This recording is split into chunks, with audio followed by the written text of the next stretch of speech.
আসসালামু আলাইকুম। লুকম্যানের অবিশ্বাস্য হ্যাটট্রিকে ফেভারিট লেভারকুসেনকে হারিয়ে চ্যাম্পিয়ন মুসুর আতালান্টা। বিস্তারিত জানতে আমাদের সাথেই থাকুন।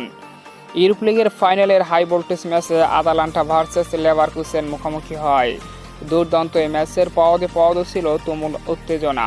৬৭% বল নিজেদের পায়ে দখলে রেখে একের পর এক আক্রমণ করল।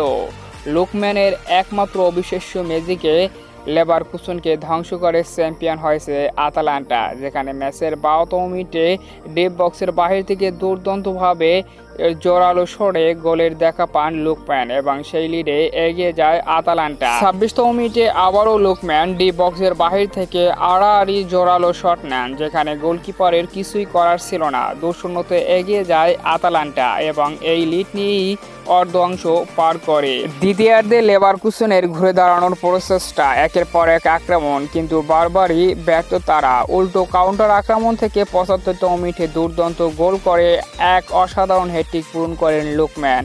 তার এই অবিশ্বাস্য হ্যাটট্রিকে জয়ের ডান প্রান্তে পৌঁছে যায় আতালান্টা। শেষ পর্যন্ত ৩-০ গোলের ব্যবধানে হারিয়ে ৬১ বছরের ট্রফি খরা কাটালো আতালান্টা। অভিনন্দন আতালান্টাকে, শুভকামনা রইল লেভারকুসেনের জন্য।